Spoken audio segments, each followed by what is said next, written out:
Welcome back to Brickley City. In this video, I'm going to try and develop this crossroads area of the city, and in particular, try and get rid of that white wall being visible.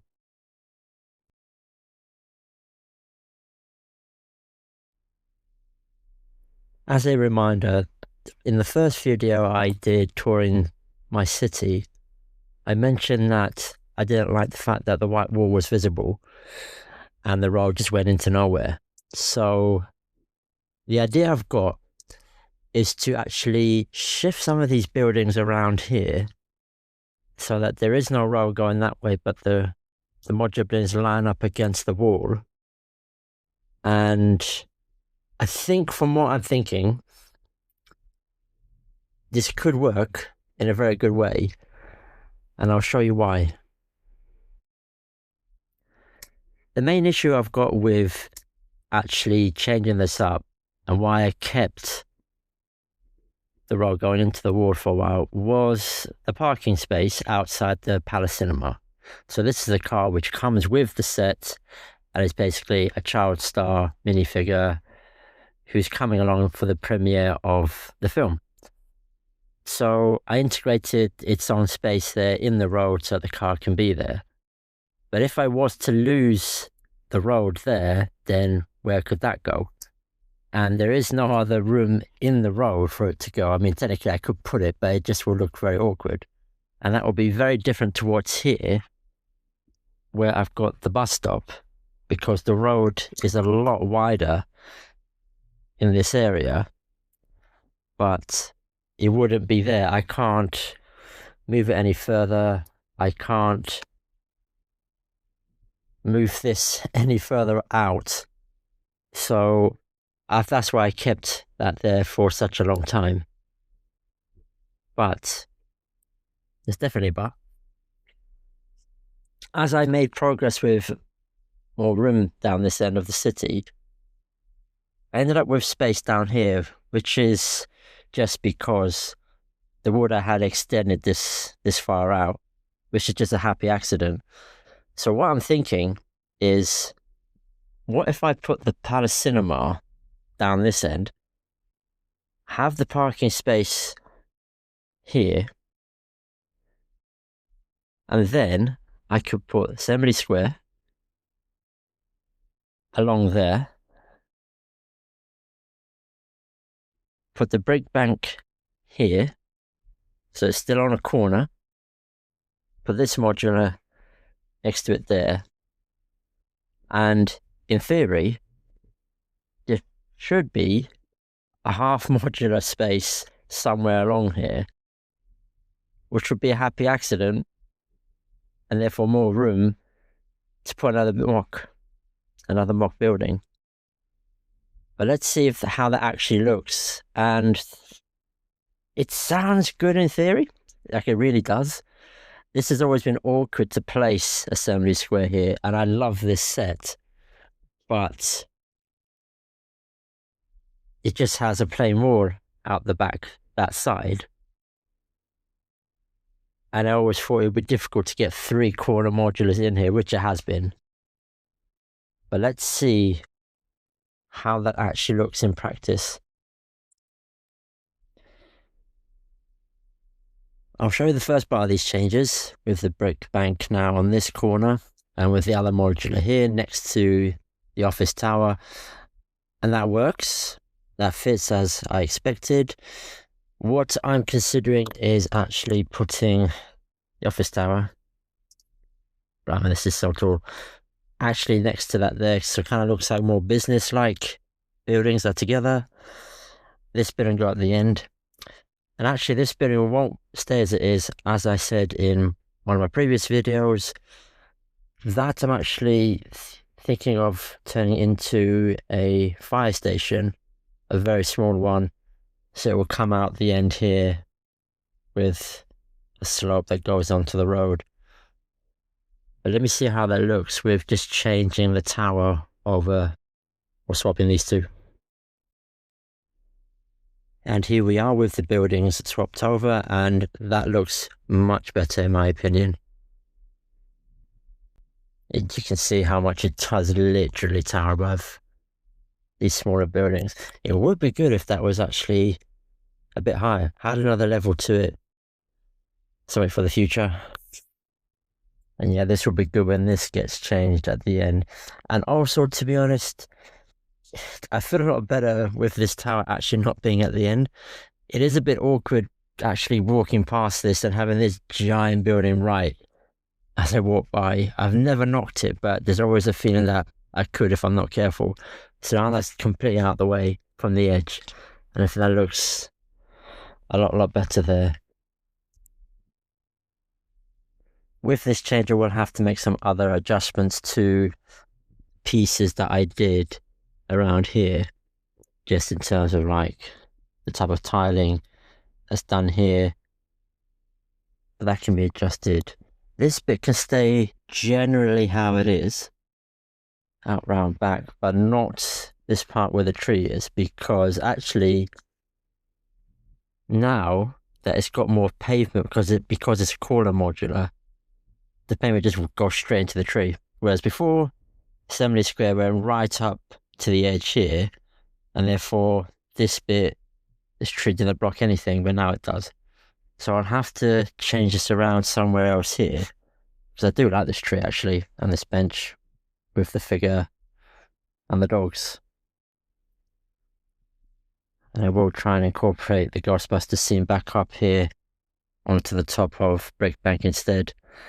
Although that may get in the way of some figures doing something they shouldn't be doing. Well, it's something to think about. Here we go with the major part of the change, and that is Assembly Square now being up against here. It is going to take a few days to get used to with such a change, because I'm so used to it being right there for, well, probably a few years. Now it's there, but I will get used to that. That's the same thing with any change around any Lego pieces or buildings. Then we've got the Palace Cinema, which fits here. And we'll come around and show what it looks like. It does say cinema on the road in the space, which you wouldn't have seen before. So I just have to adjust the tiling to make sure that fits. But that's a really, really good outcome of this move. So I'm glad that's worked out. But you know what? The thing which I didn't think would happen is that there's a 32 by 32 space there. And I seriously thought it would only be a half modular space. And so I'm not going to complain about it. That's kind of like something which I never thought would happen. I only thought I had more room for proper 32 by 32 buildings up here in time, which I do have to make room for still, but to actually have that here, it does mean could get any one of these buildings into this section if I wanted to. I mean, I've said before that I love Detective's Office, so that would look great to go right back front and center here. And what I could do is test out what Shopping Street looks like there. But I did do that a little bit when I had the set. It's a bit of an awkward one to fit somewhere else, so I liked it being right here. But you never know, it might look actually quite alright there. But let's see. I do have to fill in more of the details on the roads here to get the traffic lights in the right place. Actually fill in where the gaps are, where I used to have the crossing going from there to here. Let's have a little test to see what some of these other buildings look like in that space. So we have Shopping Street in here, and that actually looks really good. I didn't think it would. The only thing that's a little bit of a drawback here is the color contrast with being white and then that sort of tan color there. But that looks quite nice actually. And because it's meant to be Shopping Street, a place where people actually go to, it makes sense being in this central area with lots of other shops and with more roads being next to it compared to being over there. And let's see what it looks like on this side. I mean, the awkward thing here I've always found is this bit sticking out, that's actually quite all right. Food for thought. And here we have detective's office in place, and that doesn't look bad either. I mean, this is just a difficult choice to make here. I may have to just keep this here for a little bit and then put Shopping Street here as well for a bit, because it does look really good, both of them. And this is one of my favourite modules, and then being together just makes you feel good.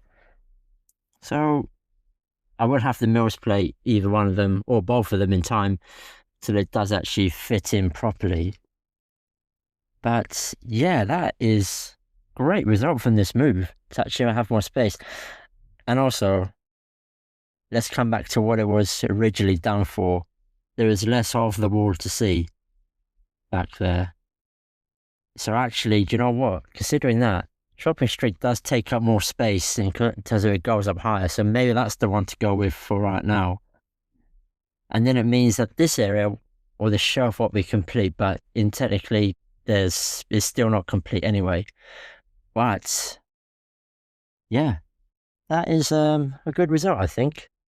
I'll have to show you what it looks like with all the little bits changed around before I finish this video.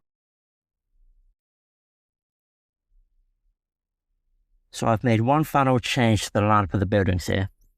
The first thing I've done is put assembly square in the middle, because I think it's better as a focal point in this area.